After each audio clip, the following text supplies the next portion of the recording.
Welcome to No Shame in the Home Game, the podcast that cares how your home feels, not looks. I'm Lacey, here joined in sound by my 5-month-old daughter at an activity center. So if you hear stuff, that's her, and we're all rolling with it. Here with my official co-host, Sarah. Hi, Lacey. I do love to think of Violet as our honorary co-host. That's so great because I heard her and it made me happy. So she's contributing to the vibe, which I enjoy. She's also in this phase of she gets really excited and makes noises. Like, the heavy breathing, that was her getting excited. I'm excited to hear what she'll get excited about. Yeah, I see you. I know. And I'm really excited about what we're talking about today because it's actually something that's been on my mind a lot. And it's how to ask family, and I'm going to say friends, the people in your world, to help you with things. We're talking specifically when it comes to home management stuff, but this could be a lot larger. Violet is also really excited about this. I don't think I came up with this episode. I think you did, Sarah. Quite possibly, because this has been a journey for me. Anyone out there listening who is the primary home manager knows a lot of resentment can form when the chaos level is very high. And so I've worked through this myself on how do I phrase this? How do I say this? How do I communicate without anger? Because I've noticed this with myself and with other clients is sometimes forward progress doesn't happen because the emotion levels are very high. Emotions are natural and are going to happen. And if things don't feel good, I always say that's the red flag indicating something needs to change or needs attention. And then what I've really thought about is how do we get past the emotions of it doesn't feel good to how do we communicate what we need to happen? And so when I heard you introducing the podcast, I put things into two buckets immediately is the people, how do you communicate to the people you live with?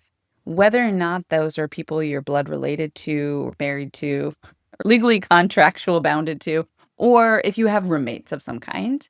So the people sharing your living space, and then also possibly another bucket of people who you don't share living space with, but maybe you need a helping hand from. So really two different ways to communicate depending on which bucket we're talking about. I'm thinking we should go with the first one, which is people you live with.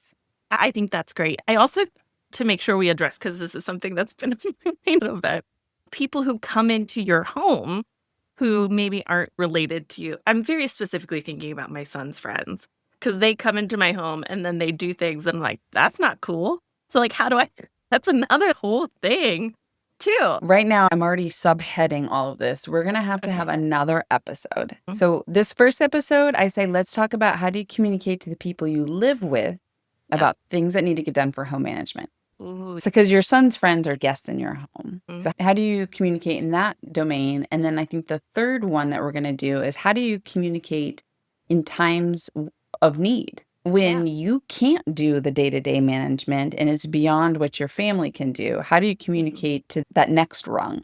So let's focus on how do you communicate with your people you're living with. Lacey, tell me, how does that go down for you when things need to happen in the house? It's interesting. I would say that this has been something that we've been working really hard on recently with my kids because after doing home management for kids, I've been very mindful in my house about what it looks like and what it means to do chores or that kind of stuff. But I want to go back before I even think about that. I know it took a while for Joe, my husband, and I to figure out ways to ask each other to do things that did not just immediately start fights. Oh, I love this. And anyone listening, please submit. How do you communicate to not start fights? A lot of it's trying to understand each other. Joe has talked before about how he has ADHD, and part of ADHD is something called rejection sensitivity dysphoria. Essentially, it's when someone gives you feedback, it causes you such emotional pain that it is very challenging. So that means anytime I would ask him to do something or that something was not happening, anytime I would ask, it would seem like an attack to him. And so then all bets are off and things got real rough. I think that probably was one of the hardest things Joe and I had to figure out together. We've improved, but it's also given us the tools to approach our kids in a different way. And we're not perfect. I want to be very clear that we still really struggle. There are about 3 things that we constantly are going over in our house. One is we are talking about 2 foundational things. We are all on the same team. It's not just one person's responsibility. We all enjoy our home more when it is not a hot mess. This is something else we talk about. And then the other thing is expectations of timeliness, something that we're getting a lot better about. In general, right now, we've got a really good system. I got one of those Skylight calendars. I'm working on trying to be an affiliate for them because I'm a big fan. But on there are chore charts, and it is perfect for my children because they get a little star. There's an emoji. They come home from school, look to see what their chore is in the afternoon, do it, and then they get to press the button and things happen. We're about 2 weeks into that, and it's pretty cool. I hope it stays that way. These are like more routine type things. The one-offs are still a struggle because every once in a while I hit a threshold, and then everybody needs to get with me right now because I'm tired of stepping on Legos, tired of not being able to walk through this room, and then I become a problem for everyone. So I'm not saying that's the right way to, but yeah, that was a little bit of a monologue on how things are here. You highlighted a lot of great points. One, when you started communicating with Joe, because you were living together. And I think that's such a great point, and I think it's not to be overlooked. We don't realize that we have these expectations about how things should look and feel. We don't realize we have built-in patterns of how we communicate. So yes, learning how you want to communicate, how your partner needs to best receive it, that's an ongoing journey. Like, just pause there. It will always be an ongoing journey. Yes. That's another thing that we're never going to have it nailed down. Yes. Is it best to do on a daily basis to communicate what needs to be done, or on a weekly basis? Is it best to do it with a visual, like you were saying, the Skylight calendar, or in our house, we use a dry erase board on the fridge? Or is it best to do it verbally? So there's even just not what you're saying, but how are you getting it there? My background is in communication. And so I just want to remind everyone of the basics of a communication model because I think it can be very helpful when we're talking about these types of things. I think we are prone to think of communication as it's called the hypodermic needle. So like I have an idea in my head, I shoot you with it, it goes right in your head, you know exactly what's going on, and we can all move on. But that's not really what happens. The communication model is much more complex, and there are communicating with another person. So person A and person B. Person A has to take what they want and encode it. It gets transmitted via channels, context to person B, who then decodes it to then understand what's going on. So even just in that very quick explanation, there are so many places where communication can break down, right? So just in the encoding, you heard me say I get frustrated and become everybody's problem. I walk around the house and I'm like, things need to go. Is that really the message that I want to be sending? Probably not. Joe, I already mentioned that, had a hard time with that decoding because he was decoding it into a much more aggressive place or how it's being sent.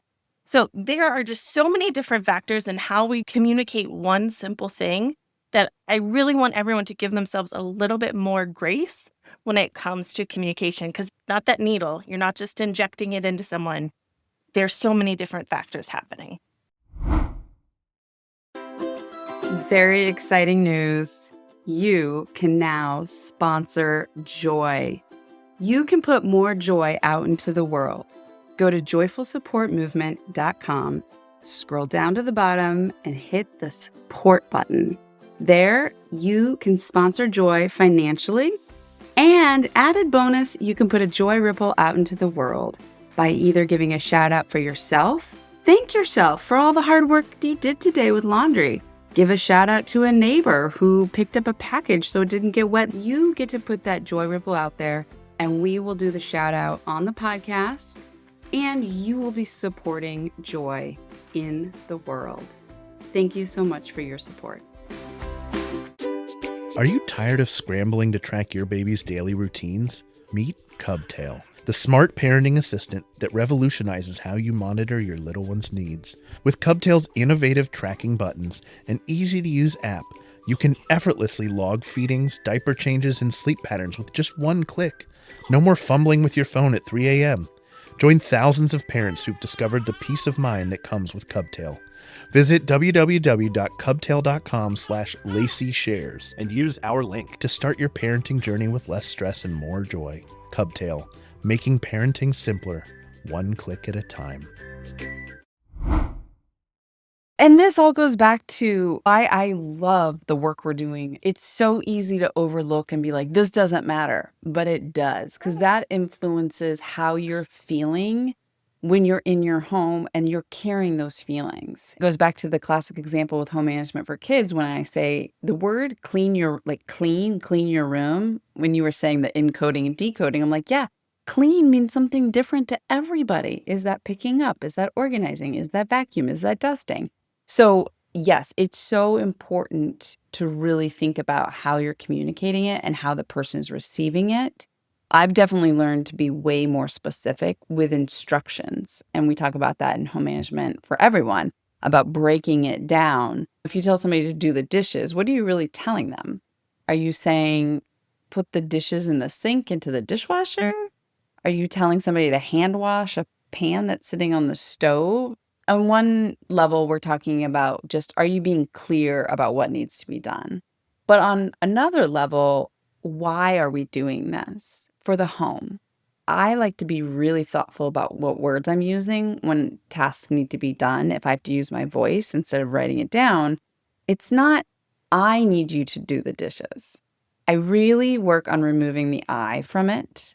The dishes need to be done. Or sometimes I even say the house needs, because I think it can create a lot of tension and resentment.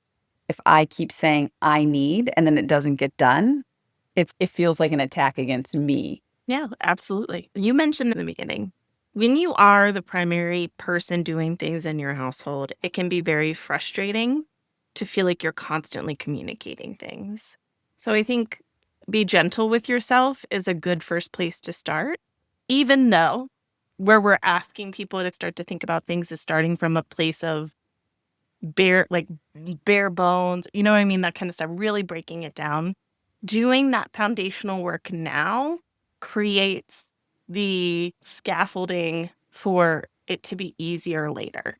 Should we have to be putting this much effort in? Maybe not. But doing some of these things now can really help down the road and make life easier and easier. Yes, I liked what you just said there a lot, because by default, I think one person does end up doing the majority unless it's intentionally scoped out a different way. And you're absolutely right. I think stopping and giving yourself some grace, that it is overwhelming. It can be overwhelming. And there's a decision to make. Like I always ask clients, which is more painful when there's a decision?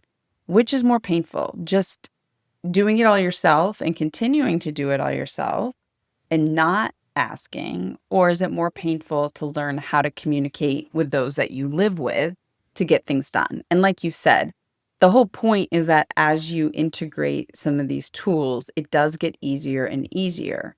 It takes work in the beginning, and it's easy to overlook and not give any attention or energy to.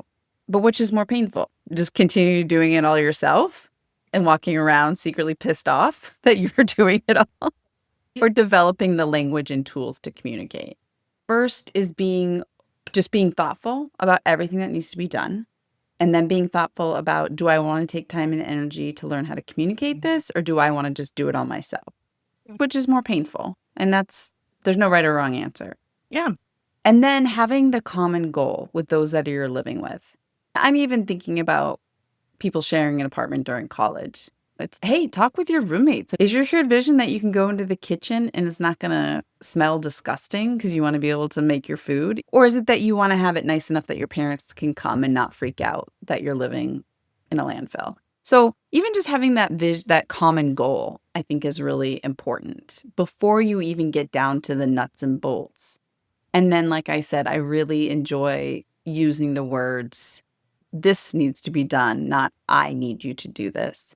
And I really like, Lacey, that you brought up the hypodermic needle example. And it's so true about how much can get lost in translation. And like you said with Joe in the RSD, which I'm very familiar with from my work with Corey and work with clients, of even how are you saying it, not just the words, but the tone in your face and your body language. If it's coming across with a lot of resentment and anger, then perhaps that person isn't even absorbing the task that needs to be done, because all they're absorbing is this person is really pissed off at me. I feel like we've gone to a lot of places, but they're all so essential and fundamental to communicating within a household about home management. I want to hear from people. Like, how did you learn how to talk with your partner about how things need to get done? There's just so much I want to know. Yeah, this is the foundations. We'll call this the foundations of how to ask people to do things. And we'll layer on that more and more. Just side note, again, this is so easy to overlook. I think it is important because for so long, it was the mom or the wife or a hired staff that was doing all of this work. So this really is very new on that collaborative effort of communicating what needs to be done, so it isn't all on one person's shoulder. And I do want to hear from people. How have you learned how to communicate with the people you live with the partner that you moved in with? How have you learned how to communicate? If you had a successful roommate experience about communicating chores, I lived a house, there were 7 girls. Let me tell you, communication was so important with a house of 7. Yeah, I want to hear from you. I want to hear from the audience about communicating with those that you live with and what's worked, what were some real catastrophes. And I love that you have your success story with Skylight. And oh my gosh, if they could be one of our sponsors, amazing. Because yeah, we're teaching our kids how to do this for when they're managing their own spaces and they have roommates and partners. So it is so important for that good foundation for our kids. Yeah. Right, Violet? Yeah. These conversations are how we make change. So if you are seeing things that you don't like, this is how we make change. So I think a lot of times it's very easy to feel powerless in a lot of stuff, but change starts in our homes and these conversations and how we set this stuff up. And so it may seem daunting.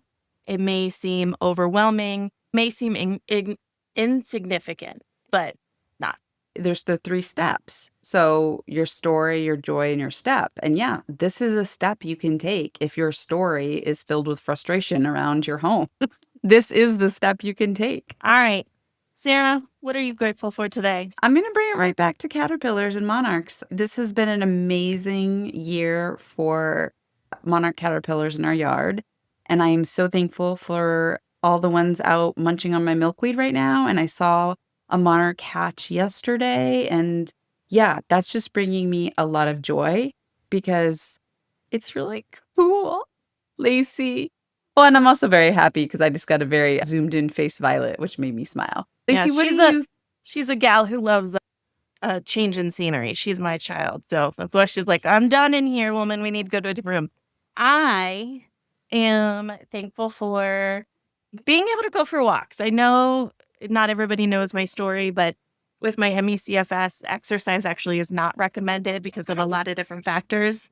And I've been in such a good place lately that I've been going on 20-minute walks with Violet in the mornings, and it has been flight. So I'm very grateful for that. Right, Violet? Like, I'm grateful too. That makes me happy. Yeah. This episode has been brought to you by Flying Violet. Fly in the skies like Violet with a smile on your face. All right. Thank you, Lacey. Thank you, Sarah. Thanks for listening to No Shame in the Home Game. We hope you can take a little nugget of goodness to use in your own home. Remember to subscribe to the podcast in the player of your choice, like us on social media, rate and review, and share us with all of your friends, and maybe a couple of non-friends if you want. You can always visit joyfulsupportmovement.com to learn more about No Shame in the Home Game and other Joyful Support podcasts. While you're there, you can join the newsletter or sign up for the Joyful Support Village. Now go out there and spread some joy.